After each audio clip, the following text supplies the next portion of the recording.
Hello everyone, welcome to Studynetic. मैं हूं पूजा मेहता और यहां पर हम क्लास 11 के अकाउंट्स पढ़ रहे हैं, जिसमें मैं आपको एडजस्टमेंट इन फाइनेंशियल स्टेटमेंट के एक्सरसाइज के सॉल्यूशंस करा रही हूं टीएस ग्रेवाल की बुक के। अभी तक हम क्वेश्चन नंबर 12 तक कर चुके हैं। आज जो क्वेश्चन करने वाले हैं वो है क्वेश्चन नंबर 13। क्वेश्चंस काफ़ी बड़े हैं, इसलिए एक वीडियो में एक ही क्वेश्चन करवा रही हूँ। यदि मैं दो क्वेश्चन या 3 क्वेश्चन कराऊंगी तो बहुत ही लेंदी वीडियो बन जाएगा। तो यदि आप इससे पहले के क्वेश्चंस देखना चाहते हैं तो मेरी प्लेलिस्ट में चले जाइए, वहाँ पर मैंने इस चैप्टर के इलस्ट्रेशंस भी करवाए हुए हैं। साथ ही साथ इस चैप्टर से जो पहले वाला चैप्टर्स है उसे भी मैंने कंप्लीट कराया हुआ है, तो वहाँ जाकर आप सारी चीज़ें देख सकते हैं। आज यहाँ पर सबसे पहले हम क्वेश्चन नंबर 13 को पढ़ेंगे, लेकिन उससे भी पहले आप मेरे चैनल को ज़रूर सब्सक्राइब कीजिएगा, लाइक कीजिए, कमेंट कीजिए। कोई भी डाउट हो तो मुझे पूछ लीजिएगा। आपका सब्सक्राइब करना मुझे मोटिवेट करता है कि हाँ, बच्चे मेरे चैनल को पसंद कर रहे हैं और मैं इसी तरह से और अच्छे अच्छे वीडियोस लेकर आऊंगी। तो स्क्रीन पर देखिए क्वेश्चन नंबर 13 को। Following is the trial balance of MS Indramani Jaiswal as 31 March 2021। जिस एडिशन की बुक होगी उस एडिशन का ईयर लास्ट में दिया रहेगा, इसलिए आपको यदि क्वेश्चन में कोई चेंजेस नहीं है और सिर्फ ईयर का चेंजेस है तो आपको टेंशन लेने की ज़रूरत नहीं है। जो आपको क्वेश्चन में आता है आपको वो ईयर लिखना है। यहाँ पर डेबिट बैलेंस दिया है, क्रेडिट बैलेंस दिया है, नीचे एडजस्टमेंट दिए हुए हैं। क्लोजिंग स्टॉक की वैल्यू दी है, डेप्रिसिएशन दिया है 10% मशीनरी पे, provision for doubtful dates 5% on debtors दिया है। तो डेटर्स पे यहाँ पर क्या निकालना है, 5% provision of doubtful debts. Commission payable to manager at 10% on net profit. देखिए, बहुत सारे बच्चे कमीशन के कैलकुलेशन में कंफ्यूज होते हैं। कमीशन को कैलकुलेट करने के 2 फॉर्मूले हैं। यदि वो आपने फॉर्मूले नहीं देखे हैं तो जब मैंने जो पहले के वीडियोस बनाए हैं उसमें क्लियरली मेंशन किया है कि कमीशन को किन 2 तरीकों से कैलकुलेट किया जा सकता है। यहाँ पर क्या दिया है, commission payable to manager on 10% on net profit. तो यहाँ पर कौन सा फॉर्मूला लगेगा, जब हम निकालेंगे तब देखेंगे। उसके बाद दिया हुआ है 25 मार्च 2021, goods costing 1500, furniture costing 3000 were destroyed by fire. Insurance company has accepted claim 1000 goods and 2000 furniture. देखिए, 1500 रुपये का तो हमारा क्या हो गया, गुड्स डिस्ट्रॉय हो गया, और 3000 रुपये का फर्नीचर डिस्ट्रॉय हो गया। गुड्स जब डिस्ट्रॉय होता है तो कहाँ पर आता है, ट्रेडिंग अकाउंट के क्रेडिट साइड, ये तो हमें पता ही है। लेकिन जब फर्नीचर डिस्ट्रॉय होता है तो वो एक एसेट्स है। गुड्स हमारी एसेट्स नहीं है क्योंकि हम उससे तो कोई भी सामान बना के सेल कर देते हैं, लेकिन जो फर्नीचर होती है वो हमारी बिजनेस की एसेट्स होती है। तो उसका यदि कोई नुकसान होता है तो उसे हम ट्रेडिंग अकाउंट के क्रेडिट साइड कभी नहीं लिखते। उसको हमेशा जो एसेट्स में जो फर्नीचर है या मशीनरी है, जो भी एसेट्स डिस्ट्रॉय हुई है, उसमें से माइनस कर देते हैं। ठीक है, ये पॉइंट आपको याद रखना है, नहीं तो आप इसे कहीं पर नोट डाउन कर लीजिए। क्लियर। अब सबसे पहले तो हम यहाँ पर क्या बनाएंगे, ट्रेडिंग अकाउंट बनाएंगे। ट्रेडिंग अकाउंट में सबसे पहले क्या आएगा, देखिए यहाँ पर ट्रेडिंग एंड P&L अकाउंट। नाम किसका दिया हुआ है, Indramani Jaiswal. Trading and P&L account for Indramani Jaiswal. ठीक है, जिसका नाम दिया है उसका नाम लिखना चाहिए। ठीक है, यदि नहीं लिखेंगे तो होना कुछ नहीं है, पर प्रॉपर आपको पूरा फॉर्मेट के साथ ही बनाना चाहिए कि ओरिजिनल लगे। सबसे पहले ओपनिंग स्टॉक लिखेंगे 2, ओपनिंग स्टॉक 29170। फिर परचेज आता है, परचेज कितना दिया है 95015, और इसमें से रिटर्न आउटवर्ड मतलब परचेज रिटर्न, अभी तक तो पता ही चल गया होगा ना कि रिटर्न आउटवर्ड परचेज रिटर्न होता है।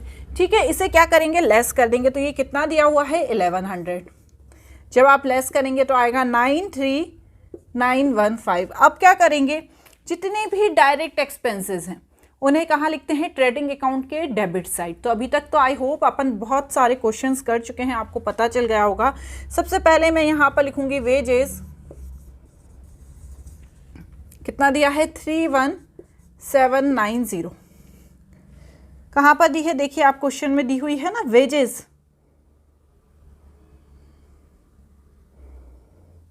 प्रोडक्टिव वेजेस, ठीक है ना।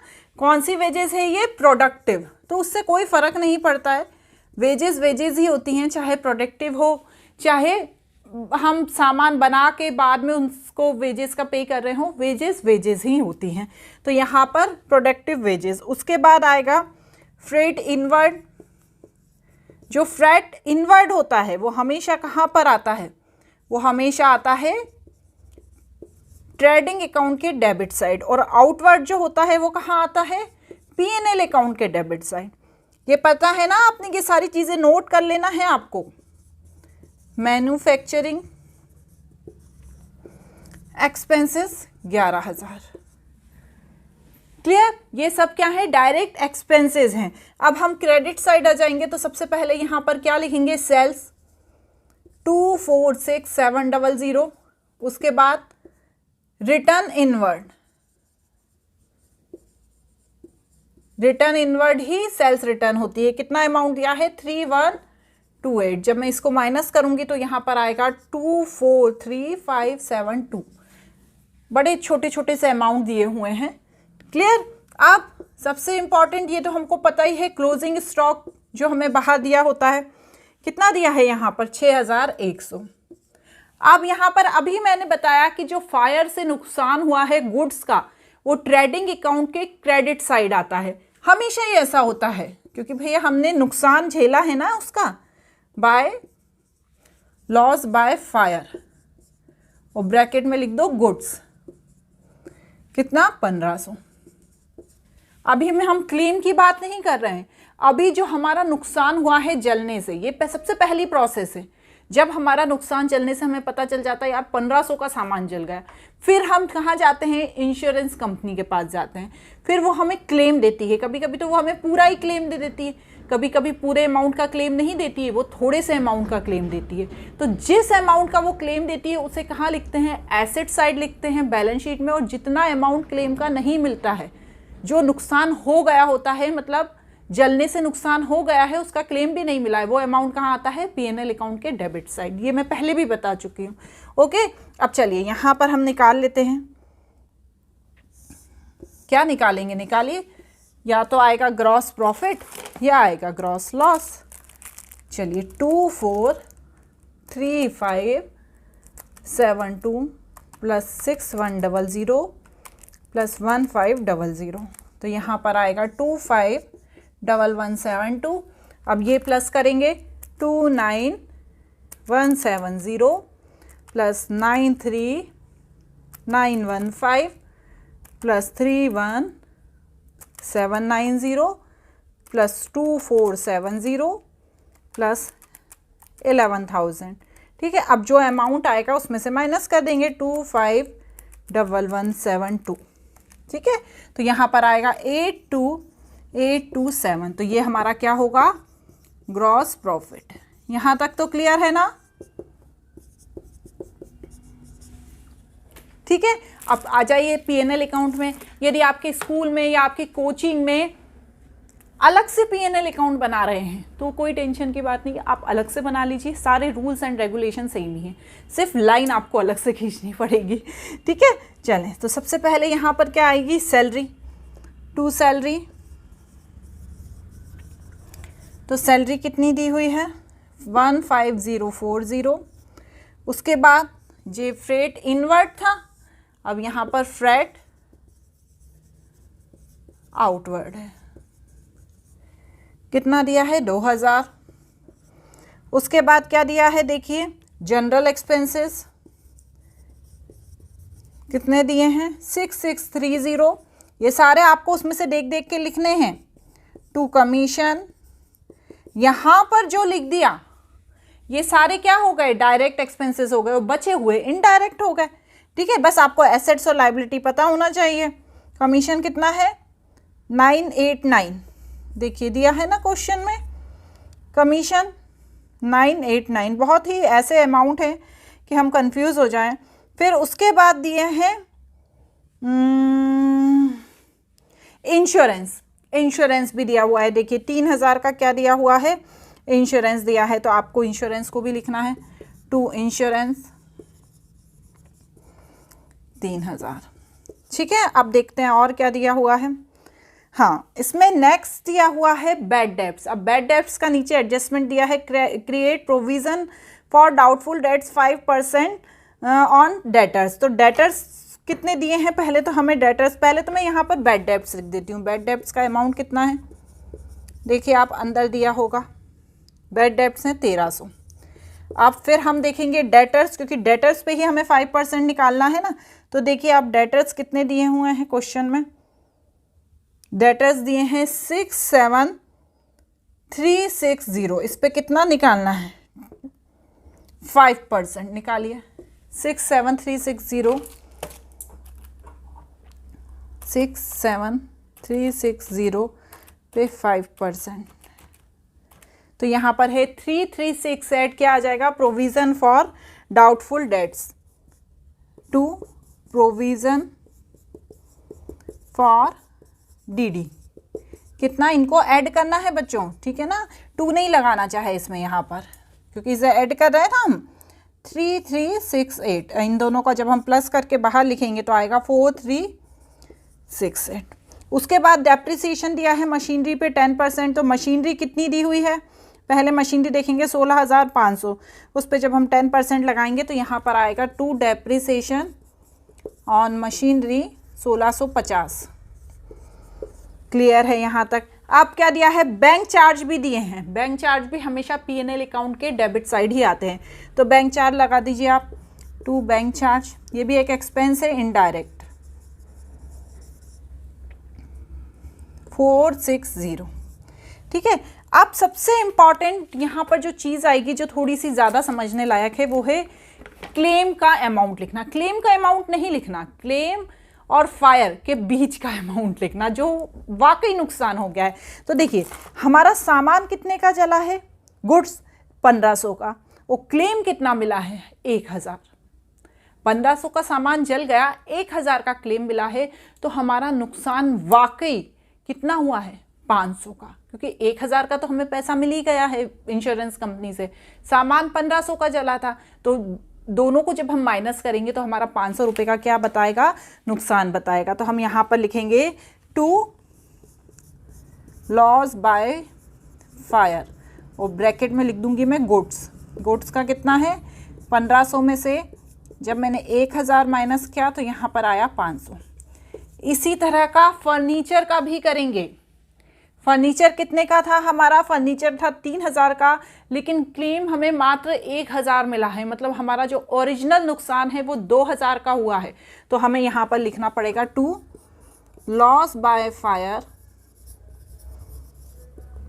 फर्नीचर कितना, 3000 में से जब मैं 1000 माइनस करूँगी, कितने का मिला है क्लेम, देखिए 2000 का मिला है, सॉरी क्लेम कितना मिला है, जो फर्नीचर का क्लेम मिला है 2000 का। 1000 का क्लेम तो गुड्स का मिला था, 2000 का फर्नीचर का क्लेम मिला है। तो यहाँ पर मैं 3000 में से जब 2000 माइनस कर दूंगी तो यहाँ पर आ जाएगा 1000।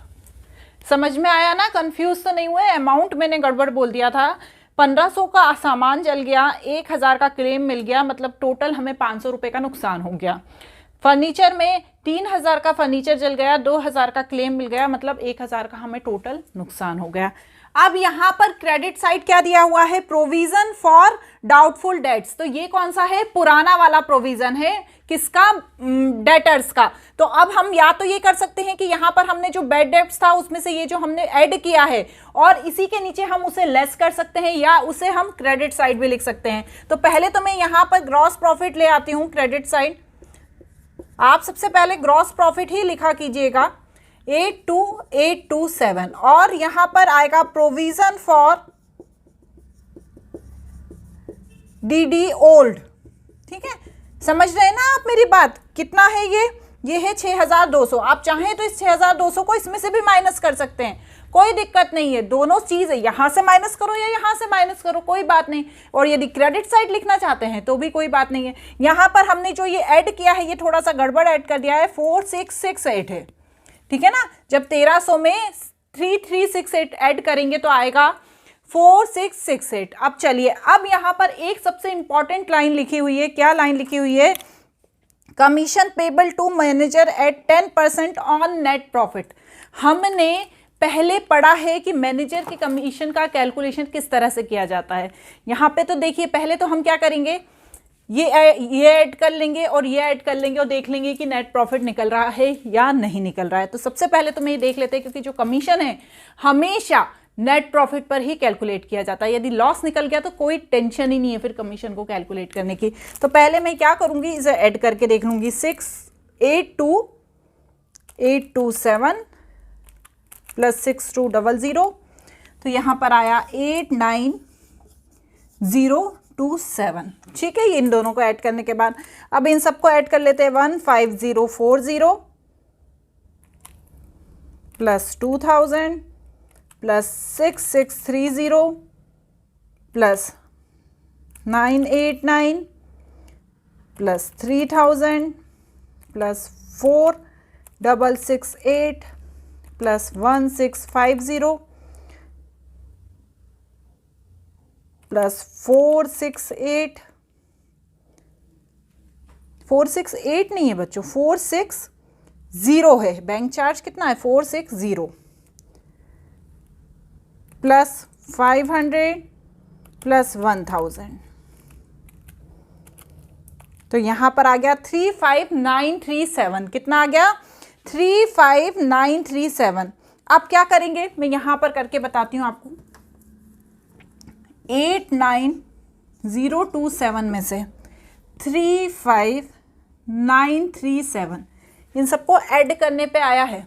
तो यहाँ पर इसमें से इसको जब हम माइनस करेंगे तो करिए 89027, तो यहाँ पर आएगा 53090। ठीक है, वैसे तो हमारा ये नेट प्रॉफिट आना चाहिए था, लेकिन यहाँ पर उन्होंने बोला है कि commission payable to manager at 10% on net profit. याद कीजिए, हमने मैनेजर का कमीशन पढ़ा था बिफोर चार्जिंग कमीशन और आफ्टर चार्जिंग कमीशन। तो बिफोर चार्जिंग कमीशन क्या होता है, जब नेट प्रॉफिट नहीं निकाला है उससे पहले ही हमने चार्ज कर दिया। लेकिन यहाँ पर हमने नेट प्रॉफिट निकाल लिया है, उसके बाद चार्ज किया है। तो आफ्टर चार्जिंग कमीशन का क्या फॉर्मूला होता है, मैं यहाँ पर लिख लेती हूँ, क्योंकि बहुत सारे बच्चे भूल जाते हैं, पुराना भूल गए, आगे पढ़ रहे हैं। तो यहाँ पर हम लिखते हैं जो फॉर्मूला होता है, इसे आप ध्यान रखिएगा। क्या है ये formula, net profit before charging commission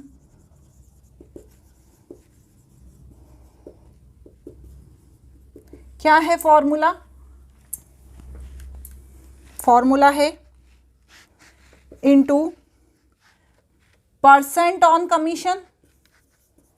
ठीक है ना, ये पूरा ही फॉर्मूला है। Net profit before charging commission into percent on commission divided by 100 plus percent on commission. ठीक है ना, ये फॉर्मूला है। आप अपने जो हमने पहले पढ़े थे ना, इसका इंट्रोडक्शन पार्ट, उसमें भी समझाया था, और यदि आप चाहें तो अपने बुक में भी देख सकते हैं कि कमीशन का कैलकुलेशन किस तरह से किया जाता है।